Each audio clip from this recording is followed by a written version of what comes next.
Hello, my happy crumpers, and welcome back to Happy Crump and Wargaming. I'm extremely excited today to bring you something that I haven't done in a little while. So I'm going to do some demonstrations on TTS to show you how to actually use some of these really incredible models that are available to every single Imperial army in the freaking game. I think I want to do one of these for Chaos as well. Sadly, there's no allies for Xenos as of yet, but that could change with future updates. So let's look into the best Imperial allies and why these particular allies that I've chosen are the absolute best. So I'm going to start off with the one that is just bare bones. It's the easiest to understand. I don't think that requires hardly any explanation at all why this unit is very useful. You can get a 40.4 man unit that has 2 wounds each. So it's T3. They have 5 up armor save. They'll basically always be cover. It is the perfect action monkey unit if your army is lacking cheap action monkey units. So take Space Marines, for example. A lot of times Space Marines do not have many options for cheap objective holders. We're just doing an action here, doing an action here. Inquisitorial henchmen do that job exceptionally well for a shockingly low price, and they can easily be slotted into any army. Now, you can get a little interesting with Inquisitorial henchmen. If you want to add a few extra points, you can get a gun servitor who's going to be shooting multi-melta. If you want to add 10 extra points, you can get a Jokero and a demon host. So they get very expensive very quickly. And honestly, it doesn't make the unit that much better. However, there is a combination in the game that will make this unit actually a pretty damn interesting and exciting unit. And I'm going to talk about that combination here in just a moment. But before I do, let's talk about the best Inquisitors. So these Inquisitors can slot into any Imperial army, and they have the ability to deploy with any Imperial battle line unit. So if it's a battle line, these Inquisitors can attach to it. And one of the cool little caveats that they put into the rule is they will also allow them to embark on any Imperium dedicated transport that those battle line troops can also embark upon. Thank you, Games Workshop. You actually thought through the rules on that one. You did a great job. I really, really appreciate it. Now, there's a couple of them, and some of them have some pretty interesting, cool effects. But when I'm going through all the Inquisitorial agents, all the Inquisitors specifically, these are the 2 that I found to be the most valuable, and I'm going to explain why. So number 1, we have Curia Jaxis. Curia Jaxis' big deal is that she will give you an 18-inch bubble of loan up. Now, it's not a 12-inch loan up, so it's not a real loan up, but it is a really, really powerful ability that can effectively just make a indirect immune unit that can hold onto your backfield objective, and that is quite nice. It also, in some situations, can be used to have a unit of infantry just kind of hanging out in the battlefield, what you would typically think of as exposed to enemy shooting, but it's not really exposed because you're going to have to come within 18 inches of it, and your enemy might not want to do that for a variety of reasons. But that's not the best use of Curia Jaxis.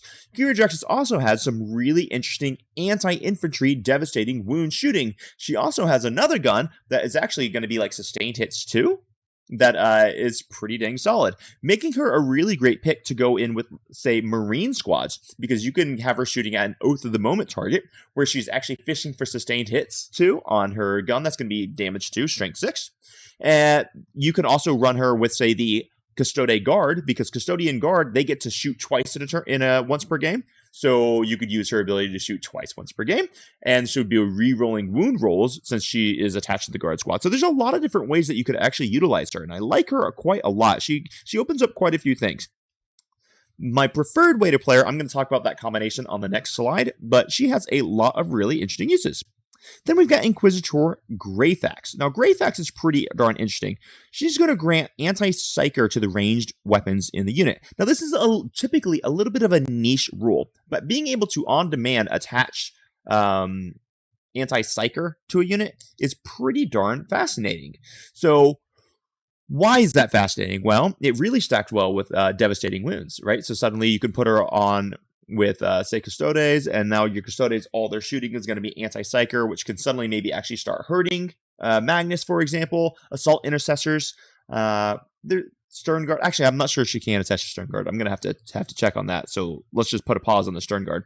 But her being able to do that is really cool, but the reason why I really like her is actually not the anti-psyker. So that's not why I actually like her. So that's the least important part. So if she can't attach to the Stern Guard, because I should have checked before I started this video, sorry about that. It's irrelevant, because here's why I like Greyfax. You can run Greyfax with essentially any melee unit in the game, and turbocharge the power of that melee unit. So run Greyfax with Custodian Guard. Run her with Assault Intercessors. Your basic Assault Intercessors with the Chainswords who get to reroll wound rolls on objectives. The reason why this is so darn effective is because she will force your enemy to take a desperate breakout every single time they want to fall back. And if you happen to be battle shocked, which is not super fun, it's going to be at an additional -1. So let's say that you put her with a unit of, 5 Custodian Guard. And the Custodian Guard move up and they kill a squad and they tag 2 Rhinos and they'll tag a unit of Crisis Suits. Or maybe not Rhinos and Crisis Suits. Let's say the Custodian Guard move up, they charge, they kill a Devilfish, and they consolidate into a Crisis Suits unit, and they also consolidate into a Breacher team. Well, suddenly what's going to happen in your opponent's turn, they're going to be like, well, no problem, I'll just fall back and shoot the squad to death. Well, the second they choose to fall back, suddenly they have to roll Desperate Escape or Desperate Breakout dice for each one of the units that's falling back. So the Crisis Suits, what if they get unlucky and they roll 3 2s? Suddenly 3 Crisis Suits just die because they wanted to fall back from you. This is an extremely powerful ability that can really dramatically shape an entire game plan. So I actually think Greyfax has been a highly overlooked Inquisitor, and I'm going to start looking to use her in some of my own personal armies. She's also, once again, both of these choices are actually very good options just for adding an extra cheap character to armies that might not have a whole lot of characters. Simply from the standpoint that, well, it's going to make Sites of Power a lot better. And actually, now that we're thinking about it, I can see Greyfax actually going quite well with a lot of AdMech. Because AdMech, you put her with a unit of their Rangers, or I forgot what the other one is called. But if you put them with those, suddenly those are actually a real threat to things like Grey Knights. They're a real threat to your 1,000 Suns. So it can help cause a lot of other interesting mechanisms as well. So she doesn't have to go with melee units, but I think I like her with melee units a lot. And the anti-psyker keyword she gives to the unit's ranged weapons is just kind of a nice little bonus. But it is a really interesting tech piece. Now, before I go to the TTS and I show you how I want to deploy these guys, let me go ahead and talk about how I like to use Curia Jaxis, because this is my preferred way to use Curia Jaxis. I took her to the WTC with this exact loadout, and it did incredible at the WTC. So that's at the highest level of play in the world, and I absolutely love this. I think I was the only person who took her, and I was really proud of the combination. It worked fantastic. So when you load an Inquisitor to lead your Inquisitorial Henchman, which we spoke about in our very first slot on this list, suddenly you get a lot of extra benefits. So the Acolytes are going to get -1 to wound when they're being led by an Inquisitor, which is very dang fascinating. Okay, so now you have that unit of 4 men, or 4 henchmen, and they're going to be 2 wounds each with a 5-up armor save, but they're also -1 to wound, which can be very fascinating, especially when you're thinking about things like, Chaos Knight, indirect fire, etc., stuff like that. Well, then you put a Demon Host in the unit for 10 points. Suddenly now, that unit also has a 5-up invulnerable save. So now you're looking at a unit of 2 wound models that are -1 to be wounded with a 5-up invuln. You put a Jokero weaponsmith in it, suddenly they give the unit +1 to wound with ranged weapons. Now, Curia Jaxis, as we've already discussed, actually has some really good shooting profiles. She's got some really fantastic anti-infantry dev wound gun, but she has another gun that is actually an indirect fire gun. That is going to be, I think it's 6 shots, and it has sustained hits too. And it's going to be strength 6, AP 0, damage 2. But suddenly when you go to strength 6 at +1 to wound, now you're actually threatening things like rhinos and other really interesting targets of opportunity. So the +1 to wound really does tend to add quite a bit to the unit. Also, you're going to have a multi-melta. It's always nice having a multi-melta from the servitor to be at +1 to wound. Very fantastic.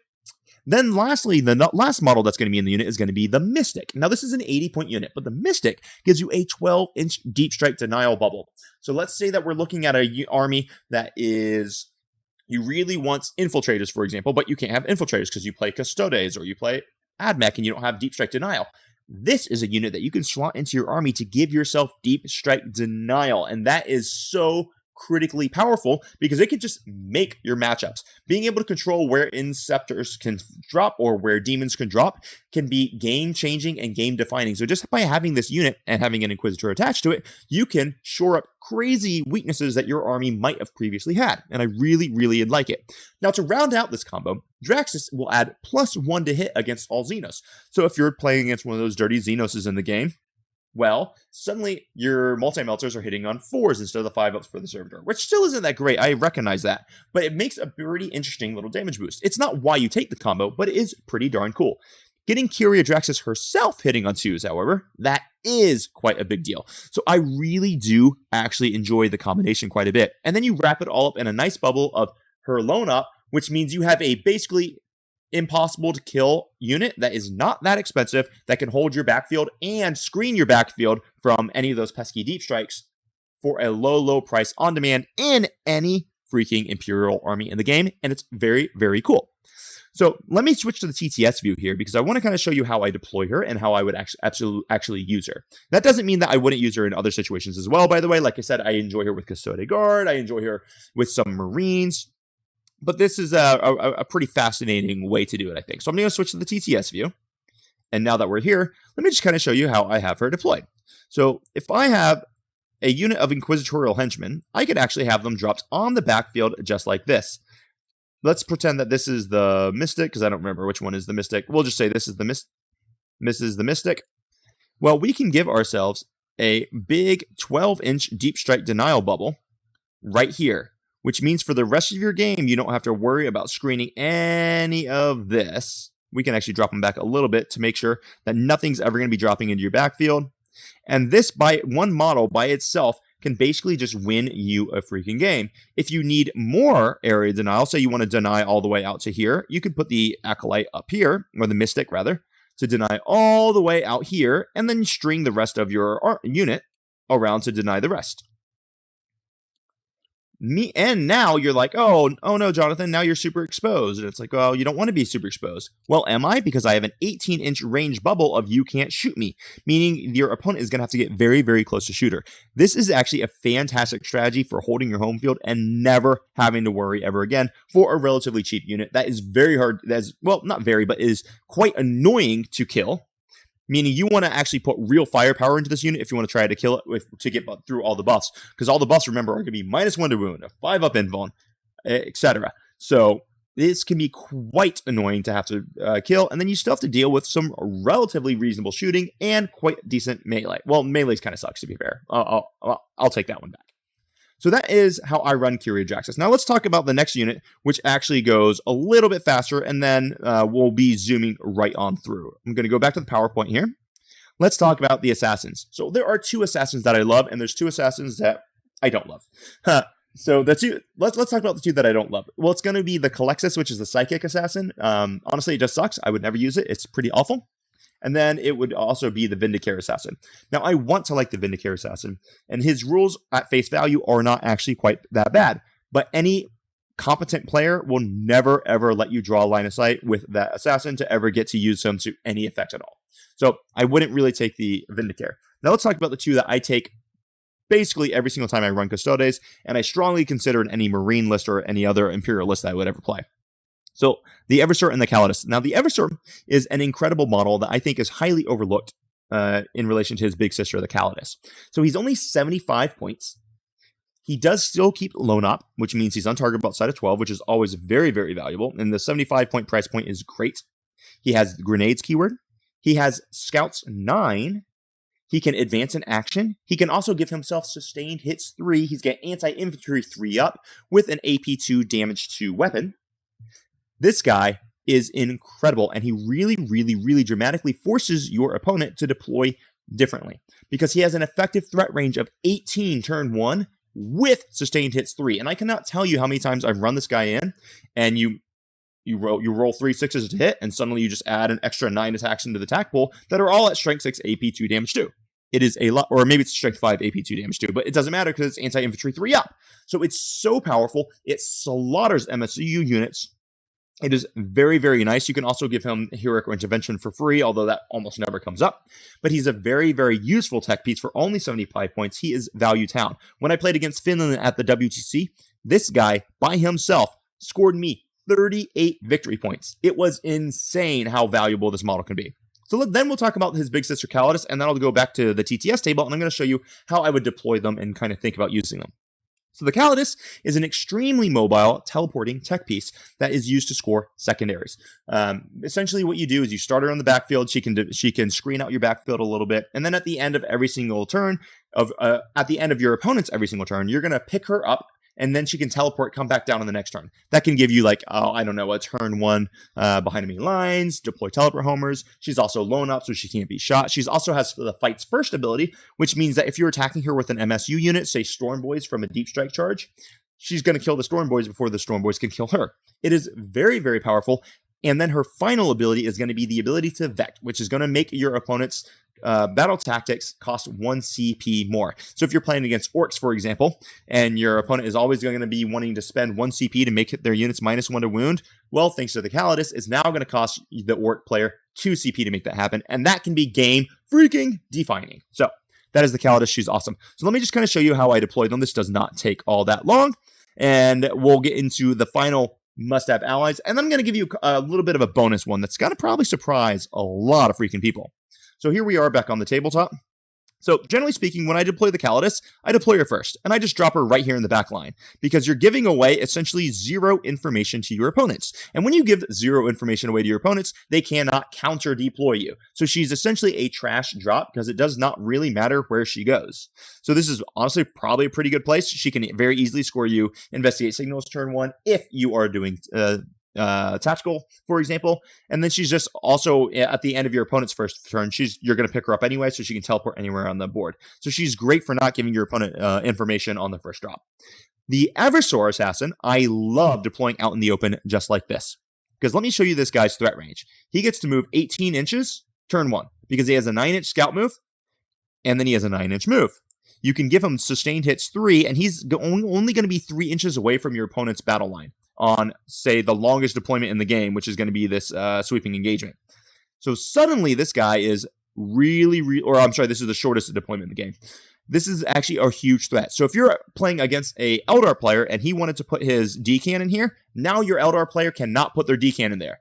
They're going to have to deploy their D-cannon here, which means the D-cannon is not shooting you for the first 2 rounds, because otherwise they're just going to lose at turn 1. Now you can actually even extend this range if you're so inclined, because you can also give him advance and charge. So let's say he rolls a 4-inch advance. Now suddenly this guy moved 22 inches and he still gets to charge turn 1, giving you a very easy behind enemy lines turn 1, and deploy teleport homers if you don't want to charge. All sorts of other types of things. So he gives you amazing ability. And if you go second, he can't be shot because he's lone opt, but you can also say, just move him here, even if you are worried about your opponent getting close enough to lone up. So he's a very safe deploy that's also not giving away much information. Turn 1, he very easily gets you Area Denial, he gets you Cleanse, he gets you Tempting Target by running over here because it's not that far for him, even going all the way out to the other side. So this might not actually work. But if you deploy him right in the center of the battlefield, you can basically get him anywhere you need him to get him with a little bit of an advance. So even over here, you can just get a decent advance, and he can get on any objective in the entire game, turn 1, which is very powerful for Tempting Target and things such as that. Okay, cool. So that was the Eversor Assassin and the Calidus Assassin. I'm going to talk now about the next person on the list, and then I got one bonus for you, and then we will wrap it up for today. Heading back to the PowerPoint. You know him, you love him, the Imperial Knights. Now, everyone wants to talk about Imperium Knights and how they can be brought as allies, which, by the way, is not a bad option because allies are very useful and knights can be very useful. However, I would argue to you that the only knight that I would really strongly consider bringing as an ally right now is Canis Rex. Canis Rex adds a huge amount of high strength, high AP, high damage to your game. He himself always will critical hit on 5s, and it's always a sustained hit on 5s. Make sure that he just gets an amazing amount of damage output. In melee, he's got flat damage 10 or a sweep damage 3. This guy is a total beast. With 10 attacks, hitting on 2s, exploding on 5s, you're generally going to get 12 hits with that. It is absolute nonsense. He also gives himself a free stratagem once per turn. Not battle round, mind you, turn. Now, sadly, as an ally, he can't use the Knight stratagems, but he can at least use this command reroll, giving him more reliable charges, giving him more reliable saves. It can be very, very valuable just to be able to have an extra CP reroll every single phase, or every single turn, just for free. It's quite cool. Now, I don't like other knights as allies. And one of the reasons I really don't enjoy other knights as allies is because they lose a ton of abilities. So they lose their ability to reroll one hit and wound roll. They lose access to strats. They lose their feel no pain. It is a crazy amount of value that is lost by taking knights as allies that I don't like them. And I do believe that Canis Rex is the only guy who really stands on his own. I think he's an amazing addition to AdMech. I think he's also could be quite an interesting addition to unit armies like Sisters of Battle. Custodes, I can't really seem to fit him. I'm already elite enough. I just can't cut the points for Custodes, so I don't take him in Custodes, but I think he's a very interesting choice in several of the Imperial armies, and I would highly consider choosing him. And don't forget, he's got that really interesting thing where he's a character, and he doesn't count as being killed when you destroy him until you destroy Sir Hector, who might be the coolest ally in the game. Sir Hector sucks, but he does make it so that your opponent doesn't score Bring It Down just for killing a Canis Rex, or scoring Assassinate for killing Canis Rex, because he doesn't count as fully destroyed until Sir Hector is also killed. I've got one other really interesting unit that I want to go through. I'm going to show you just kind of why. And people have not spoken about this, to my knowledge. I don't think anyone's spoken about this. So this is the Rogue Trader Entourage. Now, the Rogue Trader Entourage is very easily overlooked, and I understand why. But let me posit an interesting little thought process. And I recently just came across this myself when I was thinking about it, when I was making the video. I was like, how could this actually be used? Well, interestingly enough, it is a 105-point unit that gets Infiltrate, which is very, very cool. That Infiltrate makes a big deal. So a lot of armies don't have access to cheap Infiltrators. Thinking of Sisters, thinking of, well, actually, I think AdMech does have some decent, well, they at least have a lot of scout moves. They might not have actually access to cheap Infiltrate. Definitely thinking about Custodes. So could you take a 105-point unit to give you a free an infiltration unit? That is a very fascinating concept to me. Not to mention, they have a 5-up Feel No Pain and a 4-up Invulnerable save, making them quite resistant to a lot of firepower, meaning that they can sit in the corner on an objective that your opponent really doesn't want to go contest, and they can just kind of sit there. They're not immune to indirects, but it's going to be annoying to try to indirect them, getting through a 4-up Invuln and then a 5-up Feel No Pain. It is quite an interesting little pickle. They also have another ability that will allow you to redeploy 3 battle line units. Now, this is before you determine who goes first, but it's very strong. And let me show you why. Because you can actually attach this freaking entourage to Navy Breachers. I'm going to go to the TTS view so I can show you this interesting little combo. I need to try out in a few games, but it's fascinating to me, and I think it might be fascinating to you. So let's check this bad boy out. What I did is I attached a squad of henchmen, of Rogue Trader Entourage. You can see these nice little Rogue Trader models here.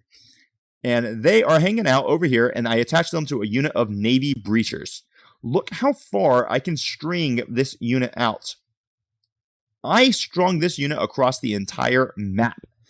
When I do this, what happens? Your opponent actually can't infiltrate anything. So you basically mean that if your opponent has infiltrators and you deploy first, they cannot infiltrate on the entire board.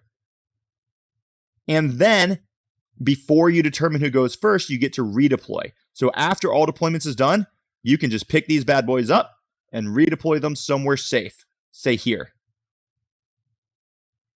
Or over here. Or back here. It doesn't matter. You get to redeploy them. And with the new rules commentary, you can redeploy with Infiltrate again, which is very, very cool. And yes, before you guys, anyone comments, I had measured. That was within coherency. I had measured with 2 inches from each one of them. So stringing it the entire way is completely possible. You can string them 40 inches, 43 inches, and that is kind of wild when you really, really think about it. So that was my bonus pick, and that was a really interesting little tech piece that I am considering playing with in the future. Maybe we'll see it on stream. So this is me talking about a bunch of the really cool options as Imperial allies that can be taken in a bunch of different armies. I hope you enjoyed the video. I hope it gives you some really good ideas. I want to hear about how you tried them out and how it worked. I would love to hear your concepts. If I missed anything, in the comments section down below. Now, one thing that people might comment on a lot is going to be the knights. But guys, they just lose so much. They're just so not great as allies outside of Canis Rex. So that's my only argument and comment on that. Otherwise, I hope you enjoyed it, and I hope you get some great ideas, and I hope you crump your opponents with happiness and love. Until next time, my crumpers, I'll catch up with you. Bye-bye.